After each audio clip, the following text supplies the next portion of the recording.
Hello বন্ধুরা, আজকে আমার টপিক হলো ক্লাস 10-এর করণী। করণীর অঙ্ক করতে হলে আমাদের জানতে হবে করণীর ক্ষেত্রে যোগ বিয়োগ গুণ ভাগ কিভাবে করে। প্রথমেই চলো জেনে নেওয়া যাক গুণের নিয়ম। গুণের ক্ষেত্রে বাইরেরগুলো গুণ হয়ে যাবে, রুট ওভারের বাইরেরগুলো আমরা একত্রে গুণ করব, তাহলে 2 × 4 কত হবে? 2 × 4 8।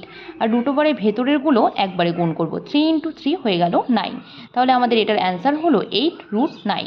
তারপরেরটা দেখো 2√3 + 4√3।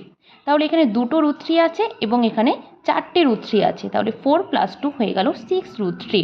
তারপরেরটা দেখো 2√3 + 3√2, এখানে √3 এবং এখানে আছে √2, তাহলে এটা আমরা যোগ করতে পারবো না। পরেরটাতে দেখো 4√3 - 3√3, চারটে √3 থেকে তিনটে যদি √3 বিয়োগ হয়ে যায় তাহলে খালি হয়ে যাবে √3। এবার ভাগের ক্ষেত্রে কি হবে? √3 কেটে যাবে, উত্তর হবে 6/5। এরকমই আরও অনেক ভিডিও পাওয়ার জন্য চ্যানেলটিকে অবশ্যই সাবস্ক্রাইব করে রাখো। ধন্যবাদ।